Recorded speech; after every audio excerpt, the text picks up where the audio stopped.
संकल्प अपने लोगों के लिए है। ये संकल्प उन युवा मोर्चा के पदाधिकारियों के लिए है जो आए दिन भर्ती घोटालों में सामने आ रहे हैं। अब मैं ये बताना चाहता हूँ कि जब इतना बड़ा प्रकरण हो गया है तो जांच करने में क्या हर्ज है। अब आप जांच बोलोगे कि हम एक आध परीक्षा की कर ले, जब पूरा आयोग करप्ट है, जो आपके यहाँ 8 अनुभाग है, गोपनीय अति गोपनीय जो भी अनुभाग है, उन अनुभागों की चाबी एक एक अनुभाग अधिकारी के पास रहती होगी। आपका जो तामझाम है वो आपने डबल लॉक में रखा हुआ है, तो उस डबल लॉक की जो एक एक और चाबी है वो एग्जाम कंट्रोलर के पास रह रही है, और वो एग्जाम कंट्रोलर दिसंबर 2021 से है और अभी भी वही है। अब आप जान सकते हैं कि दिसंबर 2021 के बाद लोअर पीसीएस, अपर पीसीएस, प्रवक्ता, एफआरओ, आरओ, जे, पुलिस, पटवारी, तमाम जितनी परीक्षाएं हुई है। अब आपने अनुभाग अधिकारियों की 2 तो गिरफ्तारी कर ली, पर जो दूसरी चाबी से जो खुला है पूरा जो आपका लॉक है, वो आपने अपने एग्जाम कंट्रोल पर अभी आज तक नहीं आने दी। क्यों आज तक नहीं आने दी बॉबी पवार जी? लगातार ये देखिए, अपर पीसीएस मतलब डीएसपी और एसडीएम जिस परीक्षा को देकर बनेंगे उस परीक्षा पर सील नहीं है, उस पेपर पर सील नहीं है। क्यों नहीं है? टारगेट करके ओएमआर अपने बंदों तक पहुंचाई गई है, मैं दावा के साथ कह सकता हूं। वही यूकेपीएससी पटवारी का एग्जाम करवाता है और पटवारी के एग्जाम में, ग्रुप सी के एग्जाम में 2-2 सील वही लगवाता है। और आप यहाँ देखिए मजे की बात, सील नहीं है, सील नहीं है, यहाँ हाईलाइट करके लिखा हुआ है पॉलिथीन बैग हटाने के बाद इस तरफ से उत्तर सीट को बाहर निकाले। मार्क भी किया हुआ है कि ऊपर चिन्ह लगाया हुआ है। अरे भाई जब सील नहीं है, हम यहाँ से बाहर निकाले, यहाँ से बाहर निकाले, यहाँ से बाहर निकाले, हमारी मर्जी। जब आपकी सील नहीं है तो कहाँ से हम कहीं से भी निकालें? तुम ये कैसे इंडिकेट कर रहे हो कि यहाँ से सील वो बाहर निकालें? तो आप जान सकते हैं कि आयोग के अंदर कितने और चतुर्वेदी है। संजीव चतुर्वेदी पकड़ा गया, एक संजीव कुमार पकड़ा गया, और कितने लोग हैं। सबसे बड़ी भूमिका यहाँ पर अब एग्जाम कंट्रोलर की आती है, उसके बाद वहाँ के सचिव की आती है, अध्यक्ष की आती है। क्या जब आपके नीचे इतना बड़ा गिरोह काम कर रहा था, आपने एक्शन समय से क्यों नहीं लिया? जी बॉबी पवार जी, इन सब के ऊपर है पुष्कर सिंह धामी जो कहते हैं कि मैं युवा हूँ और अभी अभी 4 राज्यों में सबसे सुंदर मुख्यमंत्री पुष्कर सिंह धामी जी, आपको बधाई हो। बहुत बहुत बधाई हो, आप बहुत सुंदर हैं, इतने सुंदर हैं कि ये युवा सड़कों पर आ गए। यही है, बहुत सुंदर हैं पुष्कर सिंह धामी जी। देखिए, सुंदरता तो हमारे उत्तराखंड की, हमारे पहाड़ों की जो एक विशेषता है, यहाँ के लोग सुंदर है, यहाँ के लोग ईमानदार है, यहाँ के लोग जो है बुद्धिजीवी है, सब कुछ है। क्या कमी रखी हमारे प्रकृति ने? पर आज कमी ये है कि आयोगों के अंदर, सरकारों के अंदर ऐसे ऐसे लोगों को बिठा दिया है जिनकी नीयत ही साफ नहीं है। बड़ी लंबी सेवा की है उत्तर प्रदेश में, बहुत सारे विभागों का विभागाध्यक्ष रहा हूँ, तो उसमें भी समय समय पर हड़ताल होते थे, समय समय पर गतिविधियाँ इस तरह से होती थी कि हमारे साथ काम करने को नहीं मिलता था। तो उस समय हमारे जो सीनियर लोग थे उन्होंने भी समझाया, और शासन प्रशासन में परंपरा थी कि जो आंदोलन में बैठे हुए हैं उन लोगों से वार्ता लगातार वार्ता होनी चाहिए, ताकि अब आप लोगों को पता नहीं है कि आप बैठे हो, उसका कोई फल मिलेगा कि नहीं मिलेगा नहीं मालूम पड़ रहा ना, क्योंकि वार्ता नहीं हो रही तो कहाँ से पता चलेगा। तो ये भी मैं बड़ा अफसोस हो रहा है इसमें कि वो परंपरा भी ख़त्म है, आज कोई वार्ता करने के लिए भी तैयार नहीं। लेकिन मीडिया अगर आपके साथ है और उससे उन पर एक मीडिया के माध्यम से ये बाहर निकल के आए, तब उनमें एक जनदबाव बनेगा। कभी ना कभी उनको मजबूर होके, चाहे मन से चाहे नहीं, मजबूर होके कुछ ना कुछ करने की कोशिश करेंगे। और मैं अब इस उम्र में तो आप लोगों की तरह जवान होता तो मैं भी खूब दौड़ भाग करता, जोर से बोलता, लेकिन जितना अपनी तरफ से हो सकता है आप लोगों को अगर गाइडेंस चाहिए वो देने को तैयार हूँ। और हमारे मैं भी पूर्व सैनिक हूँ, शायद आप लोगों को मालूम है, पहले फौज में था। तो पूर्व सैनिकों का संगठन अभी भी हमारे साथ है, पूर्व सैनिकों को भी हम आपके साथ लगा सकते हैं। उनको बुला के, यहाँ के देहरादून के बाहर के पूर्व सैनिकों के, यदि आपको और जगह भी करना है, टिहरी में, पौड़ी में कहीं करना है, इसी की जगह कार्यक्रम करना है, वहाँ से भी कभी कभी कोशिश होनी चाहिए। यही करके समाज को, क्योंकि हमने इस लोकतांत्रिक समाज को आप ही नौजवान, हम तो गए, अब हमारा तो ज़माना जितना मिलना था मिल गया, हम तो गए। आप लोगों का भविष्य तो आप लोगों का है ना, तो आपको कुछ ना कुछ प्रयास करना पड़ेगा। आप कर रहे हैं तो हम आपका समर्थन है। आपका पूर्व सैनिक खबरयाल जी हमारे महासचिव है, उसमें मैं फाउंडर प्रेसिडेंट मैं था उस संगठन का, लेकिन अब धीरे धीरे मैं जब सेवानिवृत्त होते गया तो वहाँ से भी सेवानिवृत्त हो गया। तो अब ये है, तो इसका उन पर हमारा, उनको हम कह सकते हैं इनके पीछे खड़े हो जाओ। तो अगर कोई बात होगी तो हमको बताना, किसी से वार्ता करनी है, कुछ करनी है, कोशिश करेंगे आप लोगों की तरफ से। ठीक है, ओके। हमारे बीच सैनिक और अर्धसैनिक संगठन के महासचिव श्री पीसी थपलियाल जी, इनको हम सबको आशीर्वाद स्वरूप 2 शब्द जरूर बताएं। बैठिए सर। धन्यवाद बॉबी पवार जी। आज सुबह से जो हुजूम यहाँ पे युवाओं का था, उसको मैं बहुत बारीकी नज़र से देख रहा था, और यहाँ पे एक आशा की किरण, क्योंकि हम वो लोग हैं जिन्होंने उत्तराखंड की लड़ाई लड़ी। रामपुर तिराहा कांड से शुरुआत होते हुए राज्य प्राप्ति तक की लड़ाई हमने लड़ी, और शर्म के मारे हम आपके सामने नहीं आए, क्योंकि हमें दुख है कि हमने किसके लिए ये राज्य लिया। इन माफियों के लिए हमने राज्य लिया। कहने के लिए मोदी कहता है कि मैं युवा नेता दे रहा हूं, युवा मुख्यमंत्री दे रहा हूं। उस मुख्यमंत्री को समय नहीं है तुम्हारे पास आने का। 83 साल का बुढ़ा। मैंने पांगती साहब से कहा, पांगती साहब जब राज्य बन रहा था, हम वार्ता के लिए जब गृह मंत्रालय में आए थे, तो उत्तर प्रदेश सरकार की ओर से आप मौजूद थे वहां। राज्य बनने की जो भूमिका थी, जो नियम कानून बनने थे, जो यहाँ का रूप, यहाँ का स्वरूप तैयार होना था, इस व्यक्ति ने किया। माननीय पांगती जी की जो सर्विस है, पूरी जिंदगी में पहाड़ों में आपने जीवन बिताया। आप एसडीएम जोशीमठ से लेकर डीएम टिहरी से लेकर उत्तराखंड के कमिश्नर आयुक्त 2 बार रहे, और उसके बाद प्रमुख सचिव रहे, और राज्य बनने में आप यहाँ जो मिनी सचिवालय बना था उसके आप हेड थे। इसलिए आपने बोला कि जब मेरे बच्चे सड़कों पे होंगे तो हमें चैन की नींद नहीं आ सकती, चैन की नींद नहीं आ सकती। दुख है हमें, हमारी माताओं ने अपना सर्वोच्च न्यौछावर किया इस राज्य के लिए, इसलिए कि हमारे युवाओं को रोजगार मिल सके। लेकिन हमारे नेताओं ने 22 साल की राजनीति में अकूत संपदा कमाते हुए अकूत ऐसे धरना सेट हो गए कि अब हम उनके खिलाफ लड़ नहीं सकते।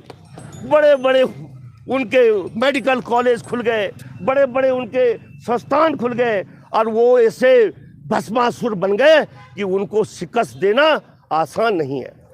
जिस लड़ाई को आप लड़ रहे हो, बहुत ही कठिन लड़ाई है, और हमें खुशी इस बात की है कि इस समय तक आप यहाँ पे मौजूद हो। इसलिए निश्चित रूप से आपके हर कदम पे, आपके हर संघर्ष पे हमारी पैनी नजर है। कल मैं आपके अध्यक्ष बॉबी पवार जी को, माननीय जनरल गंभीर सिंह नेगी जो यहाँ के उत्तराखंड पब्लिक सर्विस कमीशन के चेयरमैन रहे, और दूसरे आलोक रावत जो यूनियन पब्लिक सर्विस कमीशन के सेक्रेटरी रहे, उनसे मिलवाऊंगा। और इसलिए मिलाऊंगा कि इन नालायक नेताओं को ये नहीं मालूम कि अब कैसे हम रिक्रूटमेंट करें। इनको नहीं मालूम कि अब भर्ती, क्योंकि सारे पेपर तो लीक आउट हो चुके, तो वो रास्ता अब हम सड़कों से निकालेंगे, क्योंकि इन नालायकों को हम अपने घर भेजने के लिए हमने तैयारी करनी है। और ये नया जन आंदोलन आज जो शुरुआत आप लोगों ने की है, इसको मैं सलाम करता हूँ। पूर्व सैनिक आपके हमेशा साथ में रहेंगे। जय भारत, जय उत्तराखंड। हम एक हैं, हम एक हैं।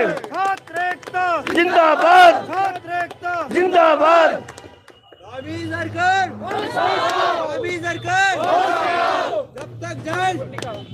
हम धन्य हो गए हैं कि घर से निकलकर अभिभावक भी बाहर सड़कों पर आ गए हैं और ऐसी कड़ाके की ठंड में अभिभावक धरने को समर्थन देने यहाँ रात को रुकने आए हैं। अब आप देख सकते हो और मैं उन युवाओं को, मैं उन अभिभावकों को ये कहना चाहता हूँ जो ये वीडियो देखेंगे, जो ये वीडियो देख रहे हैं, कि आप लोग भी अब कल देहरादून में आप अपने कमरे से बाहर निकले, अपने घर से बाहर निकले, क्योंकि इस तानाशाही जो सरकार है उसके खिलाफ लड़ाई लड़ने के लिए, उसके खिलाफ जंग लड़ने के लिए हमको बाहर आना पड़ेगा। तो मैं आपको मिलवाता हूँ, हमारे बीच में हमारी जो आंटी जी है, मैं उनको प्रणाम करता हूँ। और आंटी, क्या संदेश देना चाहोगे आप तमाम युवाओं के लिए, तमाम अभिभावक जो घर पे बैठे हैं? जी, बहुत लंबे टाइम से प्रॉब्लम चल रही है, कभी कुछ होता है कभी कुछ होता है, बच्चे बहुत डिस्टर्ब होते हैं और जब बच्चे डिस्टर्ब होते हैं हमारे घर का माहौल, हम सब बहुत परेशान होते हैं। बच्चे डिप्रेशन में, आप इस चीज़ को समझें। बार बार पता चलता है फिर कुछ लीक हो गया, बार बार पता चलता है कुछ ऐसा हो गया, तो बच्चे बहुत परेशान हैं। आप समझे, पेरेंट्स बहुत ज़्यादा परेशान हैं। हम लोग उन्हीं पे सारी उम्मीदें रखते हैं, सरकार पे उम्मीदें रखते हैं, और वो चीज़ें जब गलत निकलती हैं, सिस्टम में सब लोग ऐसे बार बार पकड़े जा रहे हैं, लोग बार बार ये चीज़ें हो रही है, आउट हो रहे, लीक हो रहे हैं, तो हम सब ये सुन के बहुत परेशान हैं। घर का माहौल बड़ा अजीब है। इस वक्त हमें पता चला, हम अभी घर से निकले फिर कि देख के आते हैं ये सब क्या हो रहा है, क्या कर सकते हैं, कुछ समझ में नहीं आता है। पूरा हर जगह यही सुनने को मिल रहा है, बहुत परेशानी में हूँ। देखिए आंटी जी, आपको लगता था कि पहले आपके बच्चे हर बार 1 नंबर से, 2 नंबर से, आधे नंबर से उनका सिलेक्शन रुक रहा है? बिल्कुल। पर आप अपने बच्चों को पहले नालायक समझते होंगे, पर जब अब पता लगा कि वो कारण क्या था कि आधे नंबर, 1 नंबर से हर बार बच्चे रुक रहे, कि सरकारें तो पेपर बेचने में लगी है, यहाँ के आयोग पेपर बेचने में लगे हैं, तो आप क्या कहना चाहोगे इस बारे में? लास्ट ईयर भी मेरी बेटी समीक्षा अधिकारी में सिलेक्ट हुई थी, उसके साथ फिर एक प्रॉब्लम हुई थी। अब कैसे करूँ, बच्चे की माँ हूँ, मुझे हर तरफ से रोका गया। अभी भी वो सोच रही होगी कि मेरे साथ कहीं प्रॉब्लम ना हो जाए, तो हम सब बंधे हुए हैं। आप हमारी प्रॉब्लम समझें, हम और जगह से भी बंधे हुए हैं कि हम सामने नहीं आ पा रहे हैं, हम प्रॉब्लम में तो हैं ही। देखिए, बहुत बहुत धन्यवाद आपका।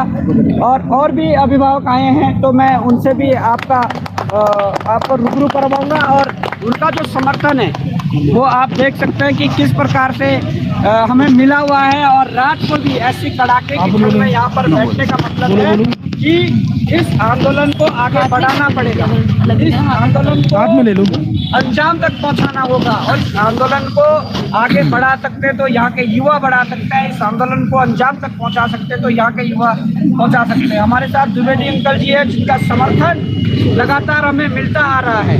तो मैं कहना चाहूँगा कि अंकल जी, आप क्या मैसेज देना चाहोगे घर पे बैठे उन युवाओं के लिए, घर पे बैठे अभिभावकों के लिए, कि किस प्रकार से इस आंदोलन को आगे बढ़ाया जाना चाहिए, किस प्रकार ये लड़ाई लड़ी जानी चाहिए? सबसे पहले मैं अभ्यर्थियों के लिए एक बात कहना चाहूँगा कि आपके अभिभावक भी आप पर विश्वास करते थे कि आप मेहनत कर रहे हैं और अच्छी तरह से परफॉर्म करेंगे। आज वो दिन आ चुका है जब शायद आप भी अपने अभिभावकों से डांट खा रहे होंगे, क्योंकि आपका सिलेक्शन नहीं हो रहा होगा, और आप संकोच मन में रखते हुए ये जरूर कह रहे होंगे कि मैंने तो ठीक किया था, लेकिन न जाने क्या कुछ हो गया। अखबारों के, अदर मीडिया के माध्यम से भी आपके पेरेंट्स इस बात को समझ रहे होंगे कि सरकार द्वारा तैयार की गई एजेंसीज, जिन्हें स्वच्छ तरीके से परीक्षाएं लेनी थी और उनके परीक्षा परिणाम घोषित करने थे, वे सब अपने जिम्मेदारियों में फेल हो गए हैं। बच्चों, इस सब कुछ के बावजूद आप अपने कमरों में बैठे हैं। मैं तो व्यक्तिगत तौर पे कह रहा हूँ, इतनी उम्र मेरी हो चुकी है, मैं गार्जियन के नाते अपने बेटे के पक्ष में, अपने बेटे जैसे आप जैसों के पक्ष में इस धरना स्थल पर हूँ।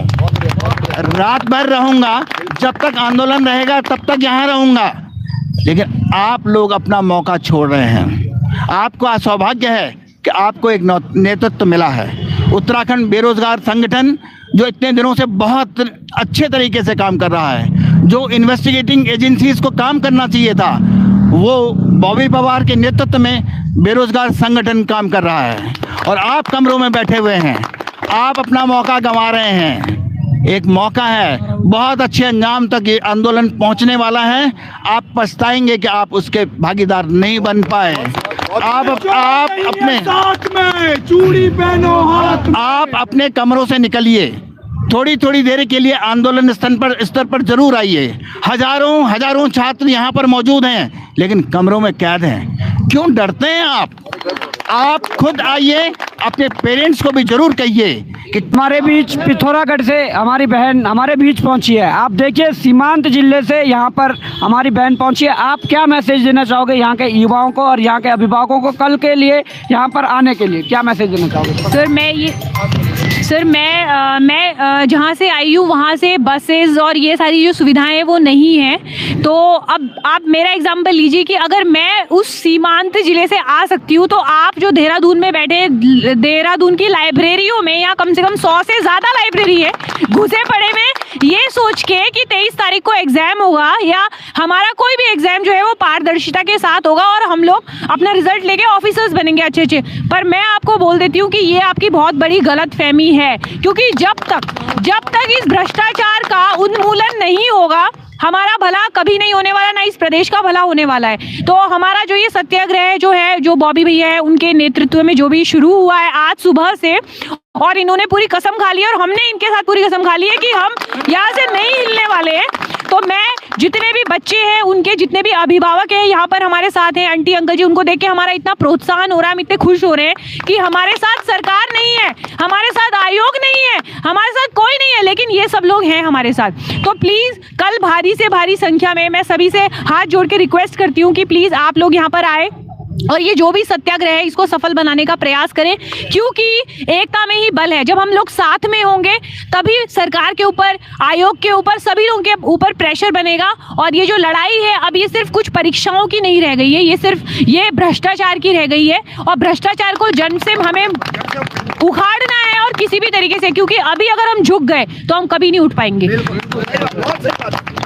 एक जिस प्रकार से आप देख रहे होंगे और हमारे बीच में हमारी आंटी जी हैं और ये अपने बेटी के साथ यहाँ पहुँची है, तो देख सकते हैं कि अभिभावक समर्थन में उतर चुके हैं। तो और जो अभिभावक है वो कब समर्थन में उतरेंगे और जो संगठन है वो कब समर्थन में उतरेंगे? ये वर्तमान की लड़ाई के साथ साथ भविष्य की लड़ाई भी है, ये आने वाले पीढ़ी के लिए भी लड़ाई है। तो इस लड़ाई को लड़ने के लिए, इस लड़ाई को मजबूत करने के लिए हम सबको आगे आना। युवा संघर्ष कर रहा है, जिस युवा की बदौलत आप आज सत्ता में हो, तो मैं ये कहना चाहूँगा, मैं ये संदेश आप सबको देना चाहूँगा, जितने भी अभी इस वीडियो को देख पा रहे हैं और जितने हमारे यूट्यूबर भाई हैं, जितने हमारे सोशल मीडिया में एक्टिविस्ट हैं, उन सबको मैं ये कहना चाहूँगा कि इस वीडियो को डाउनलोड करके आप अपने चैनलों में डालिए और तमाम लोगों तक पहुँचाइए और तमाम लोगों को ये कहिए कि आप कल गांधी पार्क पहुँचिए और गांधी पार्क में कल बड़ा जनसैलाब इकट्ठा करना है। गांधी पार्क के बाहर अगर ज़रूरत पड़ी, अगर सरकार नहीं झुकी, तो सरकार को झुकाने के लिए तमाम वो प्रकार के हम जो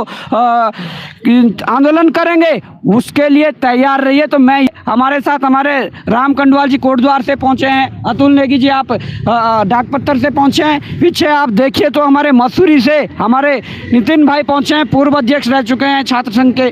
तमाम युवा आप देख सकते हैं कि पीसीएस के वो स्टूडेंट जो मेंस लिखने वाले हैं, जो कई बार इंटरव्यू तक गए हैं, वो यहाँ पर बैठे हुए हैं। वो ऐसे संघर्ष कर रहे हैं कि देखो जैसे, किस लिए वो संघर्ष? इसलिए कि वर्तमान में अपने हक के साथ साथ भविष्य में अपने अधिकारों को, आने वाले पीढ़ी के अधिकारों को बचा सके। तो मैं ये कहना चाहूँगा कि आप कल के लिए तैयार रहिए, क्योंकि लड़ाई लड़नी है, लड़ाई को अंजाम तक पहुँचाना है और ये तानाशाही सरकार, इसे झुकाकर इस लड़ाई को जीतना है। तो साथियों, अभी के लिए इतना ही। जय हिंद, जय भारत, जय उत्तराखंड। भाई संघर्ष करो।